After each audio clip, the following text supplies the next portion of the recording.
আমি তিথি আজকে চলে এসেছি তোমাদের সাথে আরও নতুন একটা ব্লগ ভিডিও নিয়ে। আর আজকের ভিডিওতে তোমাদের সাথে শেয়ার করব আমাদের ভারতবর্ষের মিনি ইসরায়েল অর্থাৎ কাশল।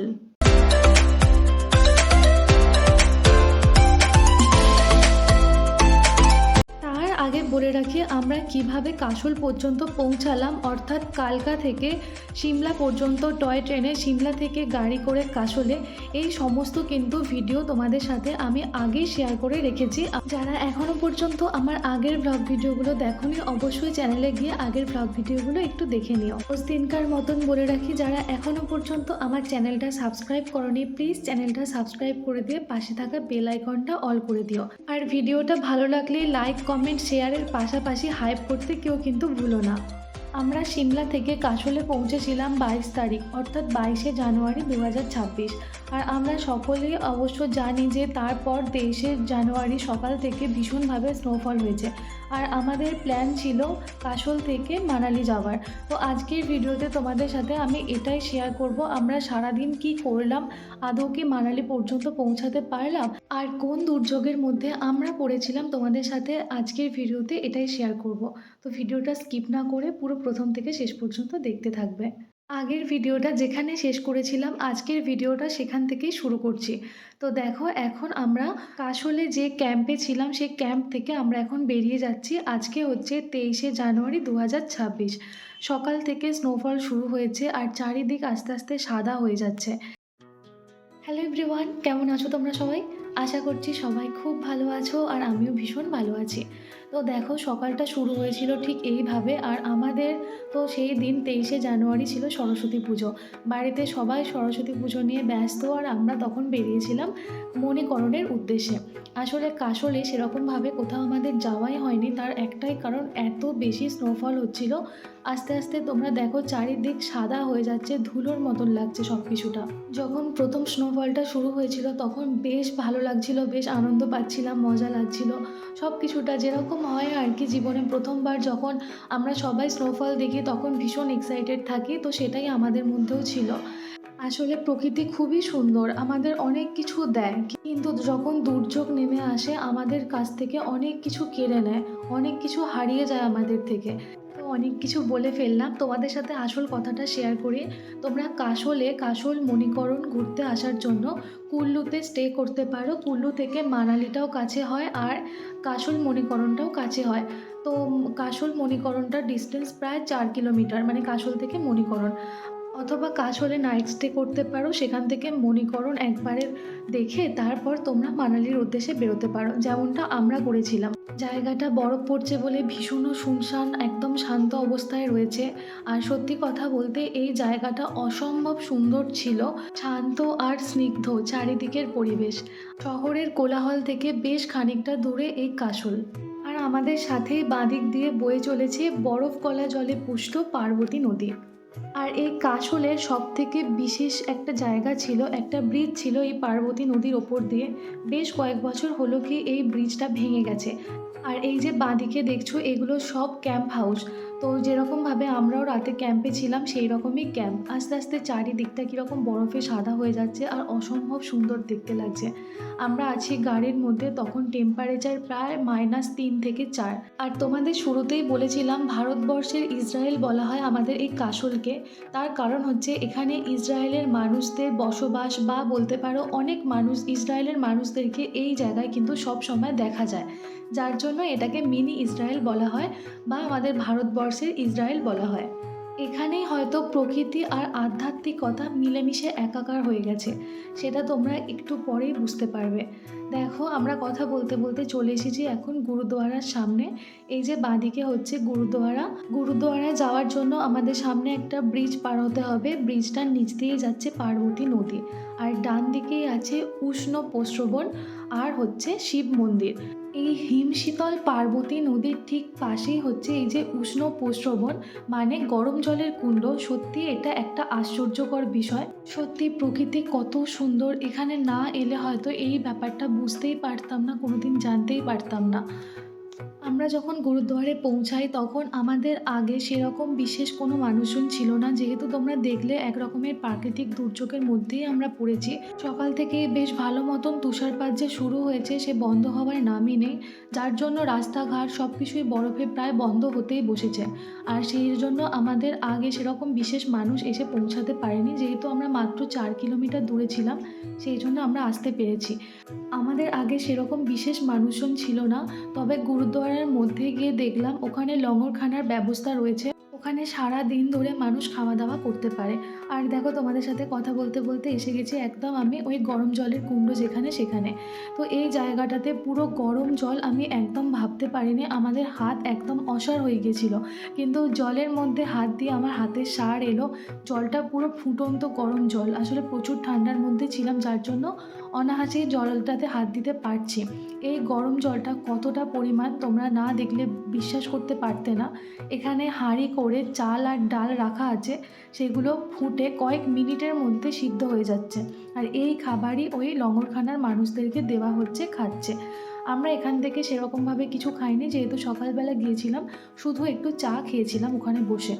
গুরুদুয়ারের মধ্যে ঢুকে পড়লে ভিতরটা একদম গরম আর বাইরেটাতে এরকম অসম্ভব ঠান্ডা। আর মাঝে মধ্যে কোথা থেকে এরকম মেঘ চলে আসছে, চারিদিক ঝ্যাপসা করে দিচ্ছে। আর দেখো এখানেই আছে হট কেভ। হট কেভের মধ্যে ছোট্ট একটা দরজা আছে, ওখানে হামাগুড়ি দিয়ে প্রায় ঢুকতে হবে। আর ভিতরে একটা বিশাল বড় পাথর, যেটা কিনা একদম গরম। পাথরে স্পর্শ করলে বা আলিঙ্গন করলে বোঝা যায় সেটা কতটা গরম। আর এই যে কুণ্ড আছে, এই কুণ্ডের মধ্যে স্নান করা ভীষণ ভালো, কিন্তু আমরা সত্যি বলতে এখানে স্নান করতে পারিনি। কিছুটা জল মাথায় ছিটিয়ে নিয়েছিলাম। আর দেখো তার পাশেই আছে একটা পুরনো শিব মন্দির। আর এই শিব মন্দিরের সামনে আরও একটি কুণ্ড ছিল, যে কুণ্ডটার মধ্যে দেখো ওই যে হাঁড়ি করে বললাম চাল ডাল সব কিছু রেখে দেওয়া হয়েছে, এগুলোই এখানে সিদ্ধ হচ্ছে। কয়েক মিনিটের মধ্যেই সিদ্ধ হয়ে যাচ্ছে, আবার হাঁড়ি বদলে অন্য হাঁড়ি দিয়ে যাচ্ছে। এখানে আসলে সেই দিন ভালো রকমের প্রাকৃতিক দুর্যোগের কারণে সেরকম বিশেষ কিছু পাওয়া যায়নি। নয়তো কি এখানে কাপড়ের ব্যাগে করে চালও কিনতে পাওয়া যায়। তো ওখানে দিয়ে আমরা নিজেরাও পরীক্ষা করে দেখতে পারতাম যে কতটা তাড়াতাড়ি এটা চাল ফুটে ভাত হয়ে যায়।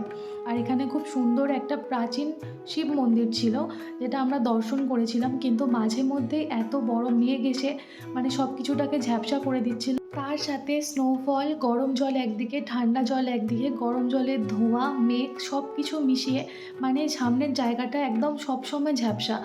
মানে আমরা সামনের মানুষকেই কিছু কিছু সময় দেখতে পাচ্ছিলাম না।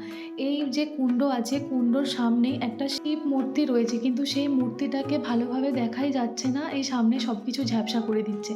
আর এই যে দেখো তোমাদের এটাই দেখাচ্ছিলাম, এই যে হাঁড়ি করে চাল আর ডাল রাখা আছে, এই যে এই মূর্তিটার কথাই বলছিলাম। এটা বোঝাই যাচ্ছে না ভালো করে, এতটা সবসময় ঝ্যাপসা হয়ে যাচ্ছে। গরম জল, বাইরে ঠান্ডা স্নোফল হচ্ছে, তার মধ্যেও কিন্তু এখানে জল ফুটছে। এটা সত্যি প্রকৃতি বলেই এই সব কিছু সম্ভব। প্রকৃতি চাইলে কি না করতে পারে। পাশ দিয়ে পার্বতী নদী বয়ে যাচ্ছে, একদম কনকনে ঠান্ডা জল, তার মধ্যে এখানে জল ফুটছে। যেহেতু টেম্পারেচার অনেকটাই কম ছিল, সেজন্য আমরা গরম জলের কাছটা দাঁড়াতে বেশ ভালো লাগছিল।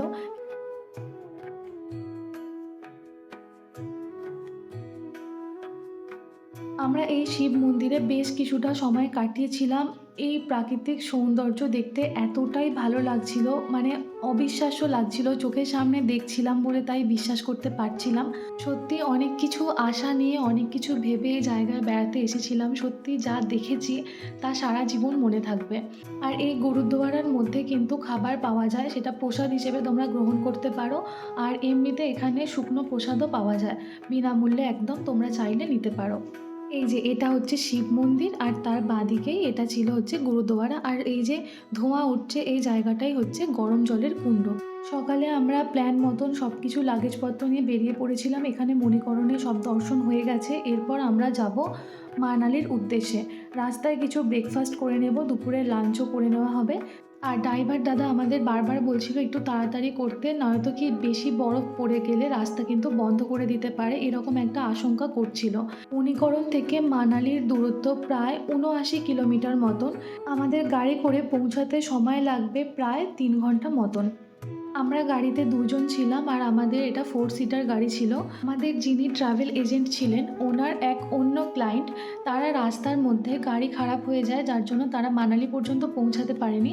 আর আমাদেরকে জিজ্ঞাসা করলো যে ওনাদেরকে কি আমাদের সাথে নিয়ে যাওয়া সম্ভব হবে কিনা আমাদের গাড়ি করে। যেহেতু ওনারাও কাপল ছিলেন সেজন্য আমরা রাজি হয়ে গিয়েছিলাম। কিন্তু আমাদের প্রায় কুলু পর্যন্ত পৌঁছাতে আমাদের বিকেল হয়ে গিয়েছিল, কারণ রাস্তাঘাটের অবস্থা ভীষণ খারাপ ছিল। কিছু কিছু জায়গা তো এরকম হয়ে গেছে, গাড়ি আসছে বরফ সরাতে তবে আমরা গাড়ি করে যেতে পারছি। তো যাই হোক, তারপর আমরা কুলু পর্যন্ত গেলাম। তখন গিয়ে শুনলাম কি যে ওনারা মানালি আর যাবেন না, কারণ ওখানে মানে প্রাকৃতিক দুর্যোগের কথা শুনে আর যেতে চাইছেন না। ওই দিন রাতে ওনারা কুলুতেই থাকবেন, পরদিন সকালে মানালি যাবেন। যেহেতু সন্ধে হয়ে আসবে এরকমটা ভেবেই আর ওদিকে যাওয়ার ইচ্ছাটা করেননি। কিন্তু আমাদের তো যেতেই হবে। আমাদের আগের থেকে সব কিছু ঠিক করা হয়ে গেছে। মানালিতে হোটেল বুক করা হয়ে গেছে। সব কিছু আমাদের ঠিকঠাক হয়ে গেছে। তো রাস্তায় একটা শের-ই পাঞ্জাব ধাবা ছিল। সেই ধাবাতে আমাদের মোটামুটি ব্রেকফাস্ট বা লাঞ্চ যাই বলো না কেন, আমরা খেয়ে নিয়েছিলাম। তারপর বেশ ভালো যখন কাশোল রাস্তা পর্যন্ত গেলাম, রাস্তাটা খুব একটা খারাপ ছিল না বরফ থাকলেও। আর বেশ কিছুটা মানে এই কাশোল মণিকরণ এই যে জায়গাটা, এটা তো বেশ কিছুটা ছাড়ার পর থেকে রাস্তাঘাটে আর বরফটাও ছিল না। একদম রাস্তাঘাট পরিষ্কার হয়ে গিয়েছিল, খুব সুন্দর একদম নর্মাল রাস্তা হয়ে গিয়েছিল। তবে কি ওপর দিক থেকে বরফ গলে নিচের দিকে এসেছিল বলে রাস্তাঘাট বেশ কাদা আর স্লিপ হয়েছিল। একটু তো দুর্যোগের দিনে যেরকম হয় আর কি, সেই রকমই বলতে পারো। খুব একটা সমস্যার মধ্যে আমরা পড়িনি। তারপর আমরা আস্তে আস্তে বড় রাস্তার মধ্যে উঠলাম। কাশলের রাস্তা ছেড়ে কুলু দিয়ে পাতলিকুল হয়ে আমরা মানালির দিকে যাচ্ছিলাম। সেইখানে হলো কি ১.৫ থেকে ২ ঘন্টা আমরা দাঁড়িয়েছিলাম। তারপর হলো সামনের দিকে প্রচুর বরফ পড়ে গেছে। মানে আমাদের মানালির হোটেলে যেতে যেতে প্রায় ১.৫টা ২টো বাজবে। এই জন্য আমরা ভাবলাম কি আজকের রাতটা আমরাও কুলু বা পাতলিকুলে এখানে কোথাও থেকে যাই। পরদিন সকালে আবার মানালির উদ্দেশ্যে বেরোবো। তো যখন ব্যাক করছে আমাদের গাড়ি, তখন এখানে প্রায় কয়েকশো গাড়ি দাঁড়িয়ে আছে। এই অবস্থায় আমাদের গাড়ি ব্যাক করে নিয়ে আবার পাতলিকুলের দিকে আসলাম, যে হোটেলে থাকার জন্য। তো এখানে রীতিমতন কোনো হোটেল আর ফাঁকা নেই। আমাদের আগেও যে কয়েকশো গাড়ি দাঁড়িয়েছিল, সেই সব গাড়িগুলো এসে সমস্ত হোটেল বুক করে নিয়েছে। যেসব মানুষজনরা ছিল সব হোটেল বুক করে নিয়েছে, কোনো হোটেল পায়নি। কয়েক ঘন্টা ঘুরেছি আমরা শুধু হোটেল খোঁজার জন্য। পাতলিকুলে কোনো হোটেল না পেয়ে আমরা কুলুতে চলে এসেছিলাম। কুলুতে এসে একটা হোটেল পেয়েছিলাম। সকাল থেকে কন্টিনিউ স্নোফল হয়ে যাচ্ছে, রাস্তার অবস্থা আস্তে আস্তে আরও খারাপ হয়ে যাচ্ছে, যার জন্য মানালির দিকে না গিয়ে আমরা হোটেলে আসারই সিদ্ধান্তটা নিলাম। আমরা যতদূর গিয়েছিলাম সেখান থেকে আর ১৫ কিলোমিটার গেলেই মানালি পৌঁছে যেতাম। সেইটুকু রাস্তা কিন্তু পুরোটাই গাড়িতে একদম ভর্তি ছিল। সেই মানুষগুলো কিন্তু রাস্তাতেই আটকে গেছে। আমরা ব্যাক করেছিলাম, তারা কিন্তু সামনে থেকে আর ব্যাক করে আসেনি। তো যাই হোক, আজকের ভিডিওটা এখানেই শেষ করছি। দেখা হবে পরের ভিডিওতে। টাটা।